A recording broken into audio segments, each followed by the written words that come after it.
Hello and welcome to a special edition of Represent NYC. I'm Christina Greer. We are 8 months away from Election Day, and as we head into Super Tuesday on March 3rd, where do we stand?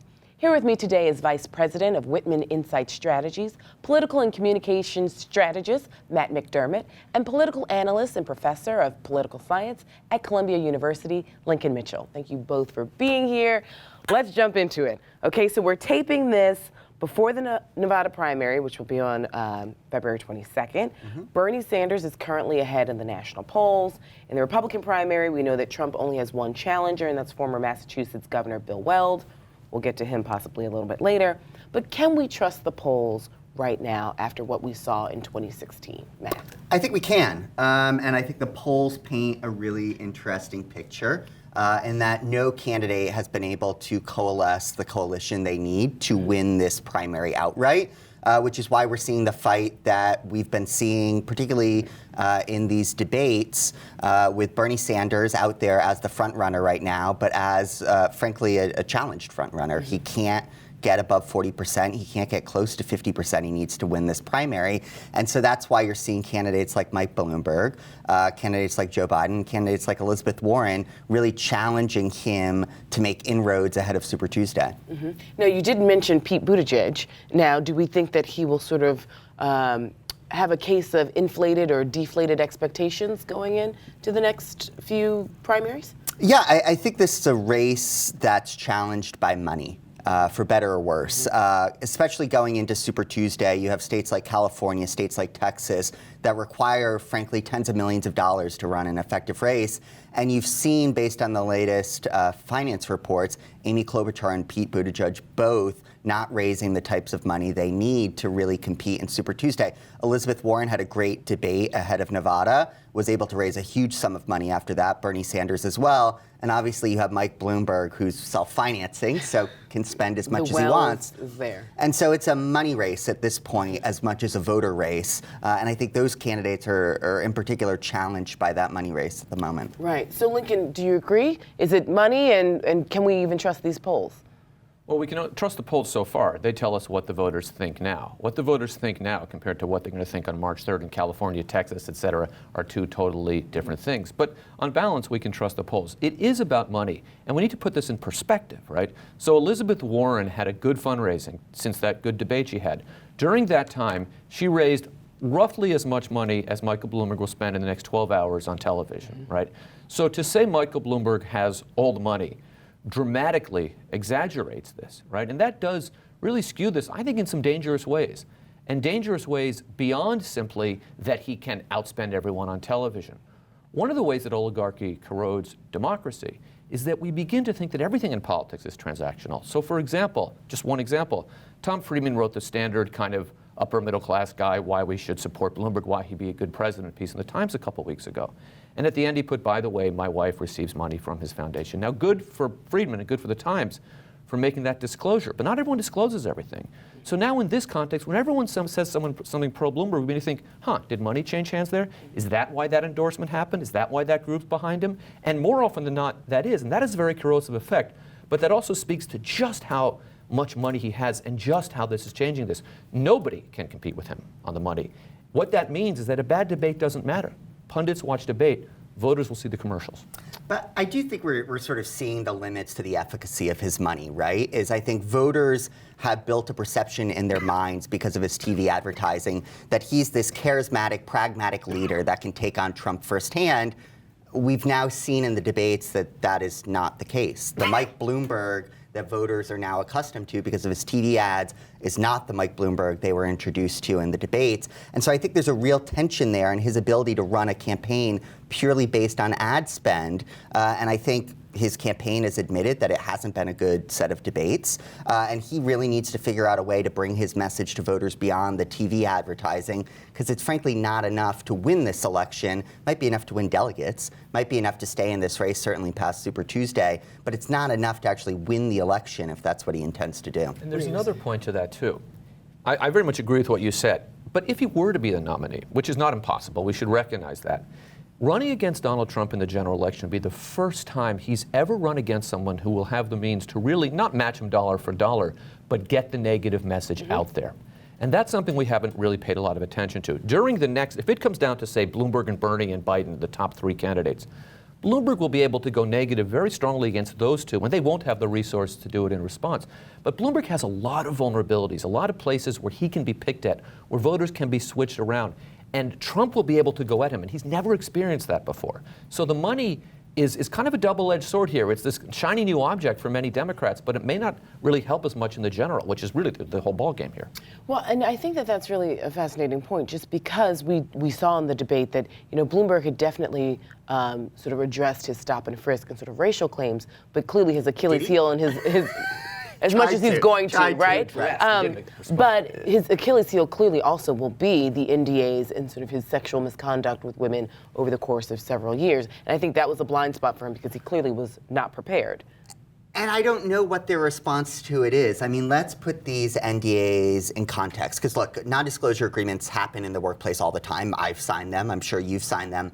But we haven't signed NDAs the type that Bloomberg LLC has. They have NDAs in place in which women who leave the company can't talk about violations that happen, can't talk about crimes that might have happened in the workplace, which would suggest wrongdoing is taking place and no one's allowed to talk about it. That's frankly insane. And the fact that the campaign hasn't come up with a good answer for why he won't release these women and men, as he says, from these NDAs will have to change, because you're right, it will become a crux of a question to voters as to whether they can support a Democratic nominee that potentially has done very much the same that Donald Trump has done. One other piece here which strikes me, I live in New York, but it's not the city I study most and write about most. And in our New York myopia, which is, a lot of the media shares that myopia, we see Bloomberg as having accomplished so much here in these 12 years. But in pretty much every major similar city in America had a similar transformation, right? What Bloomberg did, and he was a good manager. I didn't agree with all of his policies, but he was a good manager. But the basic ways that New York changed, and if you see it that way improved, was true in other cities as well. So if our goal is to nominate a mayor who transformed a city and has a little bit of a Me Too problem, why not go with Gavin Newsom? At least he's a Democrat and has charisma. My point is that the basic story of Bloomberg's candidacy doesn't hold up all that well under real scrutiny, particularly scrutiny from those mythic working class white voters, which have been fetishized, but they've been fetishized by the pundit class since November of 2016. And those voters Bloomberg will be uniquely repellent to them, right? We could all write that commercial today. As mayor of New York, he wanted to take away your cigarettes and your large sodas. What will he take away as president? And then you put a picture of a gun, right? So this moves away that key block. Yes, he'll do better among suburban voters, but a key block there is women, and there's reason to think, for all the reasons you've outlined, that may be a vulnerability as well. So the electability argument is less compelling as you probe it. Yeah, I mean, I think we can simplify this even further. I question why still Mike Bloomberg is in the race. He is very clearly, and his staff, which are a very intelligent group of people, have made the case that he got in this race because he doesn't feel that Bernie Sanders is qualified to take on Donald Trump. And clearly, and Joe Biden is clearly not Correct. taking And that on the there's mantle. no other candidate able to pick up the mantle. If that is the case, why have we now seen a set of debates in which Mike Bloomberg cannot, for whatever reason, take on Bernie Sanders, the one person who got him in this race? Mike Bloomberg, unlike any other candidate on this race, has done more on gun violence than any candidate, and could take a message to Bernie Sanders unlike any candidate. Bernie Sanders, until he decided to run for president, decided not to hold gun manufacturers liable for the mass weapons of destruction that they produce. He did not vote for a national background check until he decided to run for president. He's repeatedly stood with the NRA through the 80s and 90s while he was a House member and then senator from Vermont. And nobody's questioned him on that. And Mike Bloomberg is uniquely positioned to do that, given the work that he's done on the issue of gun violence. And yet he stands in these debates and doesn't actually take a message to Bernie Sanders that could be effective. It's really perplexing. And so I think his campaign, while effective in terms of money spend, really needs to go back to the drawing board and figure out what they want to do in this race to be effective and take on Bernie Sanders. So here's a question. Why didn't Mike Bloomberg decide to run as a Republican? We know that when he was mayor of New York, he decided to run as a Republican. His background, unfortunately, looks a little bit like Donald Trump's when it comes to some of the less savory things. We know that there's only one challenger to Donald Trump right now. Why didn't Bloomberg just decide to go the Republican ticket? Before I would answer that, you're right about Bloomberg and guns in the debate. I would be shocked. I expect him to put millions of dollars into ads against Sanders on the gun issue, and voters will be exposed to that. They will not make that mistake. They will hit very, very hard on that. Why didn't Bloomberg run as a Republican? I wrote about this months ago because it perplexed me. Bloomberg is what a conservative leader should look like in a rational country, right? He understands that climate change is real, and he understands that it's an existential threat, and if he didn't use that language, he understands that the gun culture and legal situation in the United States is threatening all of us and is not okay in a democracy. And he is fiscally conservative. He doesn't really want to create programs that help poor people. He is contemptuous of workers. Bernie Sanders proposed putting workers on corporate boards in that debate, something that almost every wealthy country does. Michael Bloomberg called him a communist, right? This is a Republican. He is, let's say, not aggressive in terms of racial equality issues, which is a nice way of saying he's a racist. Very polite. He's a racist Incredibly in a polite. good suit. There's a couple of reasons why. One, he could have caused a lot of damage to Trump had he run in a primary. And that's why if he really wanted to just beat Trump, that would have been the right thing to do. But he wasn't going to beat him. And secondly, today's Republican Party is such an unpleasant, hostile environment, even for someone like Mike Bloomberg. If Michael Bloomberg had run, he would have been the physically threatened, the vitriol and the anti-Semitic vitriol that he would have faced from Trump supporters would have been really harsh and nasty. And frankly, at his age, I'm sure that Michael Bloomberg said, I don't need the Surus, to use a technical term. Right, he's 78. Yeah, and I mean, I think Bloomberg realizes what the rest of us do, which is that the Republican Party at the moment is frankly insane. It's a party that doesn't believe in science, and this is a man that spent hundreds of millions of dollars now in the fight against climate change. It's a party that believes that every American should own multiple guns for whatever reason, with no liability if something were to happen. And Mike Bloomberg has spent hundreds of millions of dollars against that. And so I think he sees the Democratic Party as a vehicle to get his message out there. Whether that will be effective, I think, remains to be seen. But certainly, if he sees a vision for the party that's not in line with what, say, Bernie Sanders sees, he certainly needs to start doing a better job of making that message clear, because it's not clear to voters at the moment. Especially on the debate stage. For sure. Well, let's talk about another millionaire, or billionaire, excuse me. I get them all confused. Let's talk about Tom Steyer. Does he have a future beyond Super Tuesday? As a presidential candidate? As a philanthropist, of course he does. As a presidential, what is the purpose of Tom Steyer beyond Super Tuesday? Good-looking ties. No, I mean, honestly, I think Tom Steyer, and I think some could make the same case for Mike Bloomberg, is an incredible asset to the progressive movement and the Democratic Party in their ability to spend their money on issues that matter to progressive voters. How that translates to being a presidential candidate, I don't know, and I think voters are similarly unsure. Tom Steyer, I think, will do fairly well in some states because of the amount of money that he spent. He certainly will not win any state.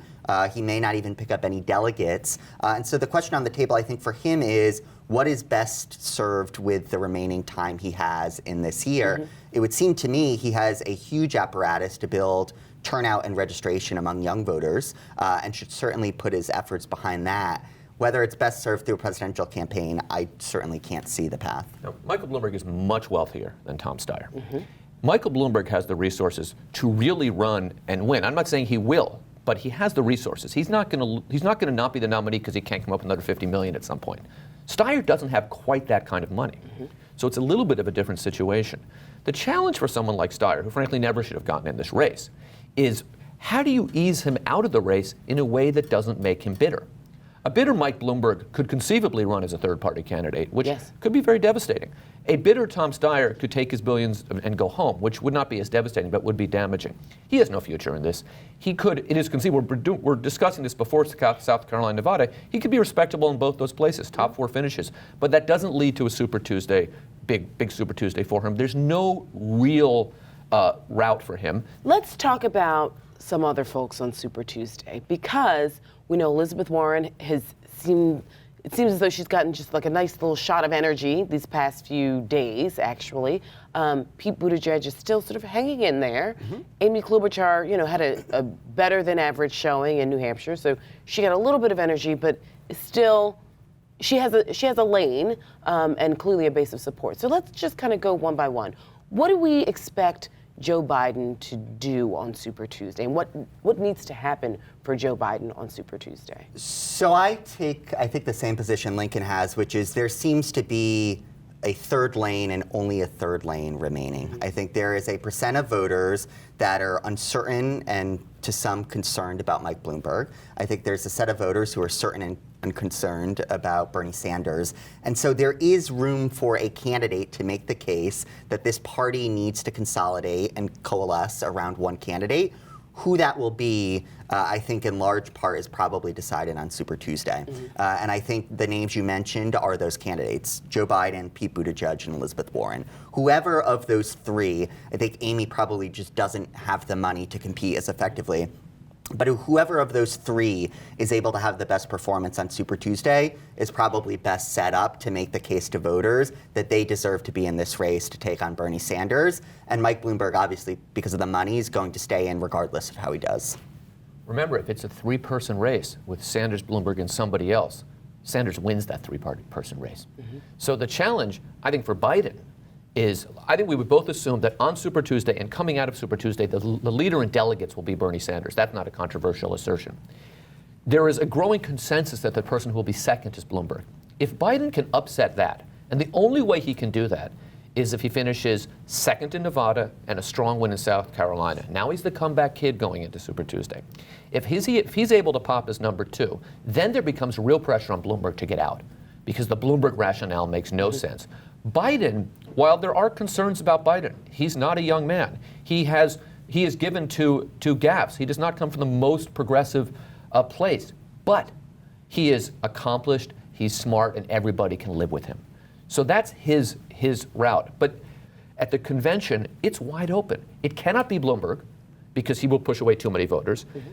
And also, if you push Bloomberg ahead of Bernie, the Bernie people will walk, and frankly, I don't know how I would stop them. I don't know what I could say to them to stop them. The data has suggested that Bernie Sanders supporters, many of them don't have a second choice. They either walk away or they go to Donald Trump. And so this is my question for you all. What I'm hearing is that sort of Pete and Amy have reached their max, unless we see something incredibly surprising on Super Tuesday. Where do you think their supporters go? post Super Tuesday. And that's where I think we have a bit of a disagreement. I just don't see the viability of Joe Biden's path at this point. I think he came into this race needing to be essentially anointed. He needed to come in as the establishment candidate and make the case to voters that we need to rally around Joe Biden so that we can beat Trump. He didn't do that. That's unfortunate. I think a lot of us like Joe Biden as a person, but he does not appear to be anywhere close to in a position to be the nominee at this point. I actually think Elizabeth Warren is sort of the dark horse in this. I think she continues, particularly after the recent debate performances, which I think were a resounding success for her, is raising the type of money you need to be able to put together a strong performance on Super Tuesday. If she's able to do that, I think there'll be a conversation among people within the party of, if we don't want Bernie Sanders, if we don't think he's the nominee we need to take against Donald Trump, and Mike Bloomberg at this point, while spending money, is just not viable as the nominee, I think there is still a moment in which people will turn their heads towards someone. And if that's not Joe Biden, I think it'll be Elizabeth Warren. And so what she needs to do going into Super Tuesday is figure out what can be her firewall. Massachusetts takes place on Super Tuesday. I suspect she'll do well there. And the question is, what can she do in a place like California? Can she put in a strong second place, given the money she's raised, given the assumed momentum she has after this debate, and put in a strong performance somewhere where the establishment, whatever you want to call it, but that 20% of voters who don't really know who to turn to at the moment, turn to Elizabeth Warren. That, I think, is her route to the nomination, if there is one. Add a couple things about Warren. As far as what her firewall is getting 15% in California. Correct. If she gets delegates in California, she's in play. Any candidate that does not get delegates, for which you need 50% statewide and then additionally 15% for each actual district, it's a complicated formula. If you don't get 15% in California, you're out of this race. And because the way it's allocated, if a bunch of candidates get 10%, then the person who gets 30 could end up with 70% of the delegates. The other thing to watch for here, just in terms of what you were saying, Matt, is that many of the heavyweights in the party have really sat on the sidelines thus far. The Obamas, the Clintons, to the extent they're still heavyweights, our own Chuck Schumer, and if we're talking about California, Nancy Pelosi, right? And I think they're sitting on the and a senator in California who ran for president and has thus far not chosen a candidate. Right. And so they're sitting on the sidelines because they are looking at the convention, and they don't. And I think we need to be prepared for two possibilities of the convention. One, Bernie comes in with 45% of the delegates and just becomes the nominee. That's a real possibility. The second possibility is that doesn't happen, and there's a fight, right? And that fight could lead to somebody like Elizabeth Warren, who I agree with you seems the most able. It's very hard to say I can't live with Elizabeth Warren, right, for many Democrats. So you can see someone like her, but you can also see someone else emerging. Just 5 candidates that come to mind who dropped off the debate stage, who would all be that kind of a candidate. Harris, Booker, Castro, Inslee, Hickenlooper, right? None of them made a real bid this time, but all of them would be the compromise candidates with whom many people could live. I would also say this. I have a lot of friends who are Bernie supporters. You know, I come out of the kind of far left in Northern California. Most of my friends out there, after Bernie did not win in 2016, enthusiastically voted for Hillary Clinton in the sense of they would have walked across hot coals to vote against Donald Trump. Not with the happiness, but enthusiasm. I suspect more of them will come home than we think, unless the nominee is Bloomberg, and that is a bridge too far, and we have to respect that in them. Well, let's talk about something that seems like a third rail, though, because there are quite a few Democrats who have said they just can't bring themselves to vote for Elizabeth Warren. There's something about her that they can't bring themselves to vote for. And we know that gender and gender bias is real. I thought it was from Oklahoma. Right. But we also know that, this was the same conversation we had in 2016 where people couldn't vote for Hillary Clinton. Now, granted, Hillary Clinton had a lot more baggage, but in 2020, we're hearing Democrats say that they just can't vote for her. And so what is that something that should be of concern to Democratic voters when they're going into the polls?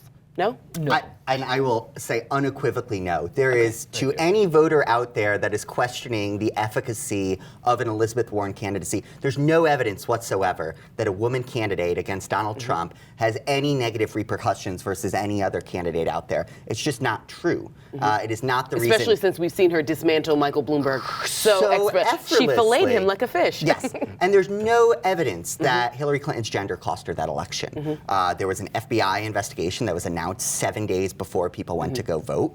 There was interference by a foreign adversary. All of those things were so much more impactful to the 2016 election than her gender. So any voter that's sitting at home and questioning, I like Elizabeth Warren, I think she would be a great person in the White House, but I just question whether we should put a woman against Donald Trump, should rethink that, because it's just not anything that's based in fact. I think Matt said that perfectly. I have nothing to add on that point. So, and because I want our viewers to sort of think through these things, because I think that is a very cogent and concise point. I mean, we know that white women historically, from 52 to 2016, have voted for the Republican Party candidate. So she can't bank on white women voting for her just because there's a descriptive representation there. What about sort of Hunter Biden as this asterisk to the Joe Biden candidacy? Does that really factor in to what Democratic voters should think about in choosing Biden versus someone else? The thing about Hunter Biden is that if it were Hunter McDermott, Hunter Mitchell, or Hunter Greer, he would never have gotten that job. And we have to be honest about that. To say that this wasn't corruption is not true. To say the only reason we're saying, but the problem here with Biden is not that his son did this, is that Biden is that insider. And Democratic Party insiders have a really hard time winning. It's very unusual. Having said that, Biden would be, I think, at the end of the day, a decent general election candidate. I agree, his path is pretty narrow right now. That would be a negative for him. It feeds into this story that he's just been there forever, he's an insider. And the corruption of Hunter Biden is a Sunday school picnic compared to the corruption of the Trump children. But every minute that the Democratic Party spends talking about Hunter Biden instead of climate change or guns or healthcare or economic uncertainty or racism is a waste of time. I mean, I also think that the strength of your candidacy in a primary is the surest sign of your electability in November. And I think the challenge for Joe Biden is he just has not shown himself to be the fighter on the stump that people expected him to be. On the flip side, I think Elizabeth Warren has. I think she's gone out there on the stump at town halls and made an impassioned case to voters on that stage as to why she's best to take on Trump. And so I think Biden's challenge in terms of electability is he going to have that fire in the belly to take on Trump? Is he going to be able to put together a coherent argument as to why he is the candidate that should be the next president versus essentially relying on the coattails of the previous administration? Right, and a lot of people, I think, remember Joe Biden on the stump in 2008 really going out there with Barack Obama and having a different type of fire than he has right now. Yeah, and I think he just has a question of whether he can win elections. This is now, his third time running for president. First time was 1987-88. Has never done better than fourth place in any state. Didn't perform well in Iowa, didn't perform well in New Hampshire. And so I think the question for him is, where is his performance going to improve? Right, and South Carolina is essentially do or die in many ways for Joe Biden. Very much big there. He can't beat Sanders by 4 points there. He's got to really blow him out there to make his point. So as we sort of wrap up, really quick thoughts. I mean, if Bernie Sanders is the nominee, can he unite the party, or will he essentially try and revolutionize the party and ostracize many Democrats? And where do they go? Bernie can unite the party. He has strengths in places that we're not used to looking. If he wins California, which I think is very likely, and if he does well in Nevada, which is also very likely, probably win there, that is because of his strength with Latinos, particularly the western half of the country, which is something that the East Coast we don't think about all that much. He is genuinely mobilizing young voters, and those elusive, magical, fetishized white working class voters, the magical Obama-Trump voters, tend to like Sanders more than some of these other options. So it is that. And you know what? The centrist wing of the party has to be a little bit of adults around here. They have lectured the left. I mean, I remember being screamed at by people because I supported Jerry Brown over Bill Clinton in 1992. There is no doubt in any thinking person's mind that Jerry Brown was a more decent, more intelligent, more thoughtful, and would have been a better president than Bill Clinton. We are lectured over and over. There's no doubt that Bill Bradley would have beat George W. Bush and Al Gore wouldn't have. So sometimes when the centrists don't get their way, they have to rally around the left as well. Really quick. Yes. Closing thoughts on Bernie. Yes. I think any candidate Democrats nominate come this convention will be able to take on Trump and will be able to energize and mobilize this base of voters who have shown themselves repeatedly to frankly not care who our nominee is so long as that nominee can take on Donald Trump. Right. I think that's the single issue of Democratic voters this time around. For right? sure. We have a lot of concerns, but the single issue is to make sure Who can that beat Trump. Right. Yeah. Well, we have a lot to think about. Well, that's all the time we have. Matt McDermott and Lincoln Mitchell, thank you for your thoughts. And thank you for watching the special edition of Represent NYC on Manhattan Neighborhood Network. I'm Christina Greer. Goodbye.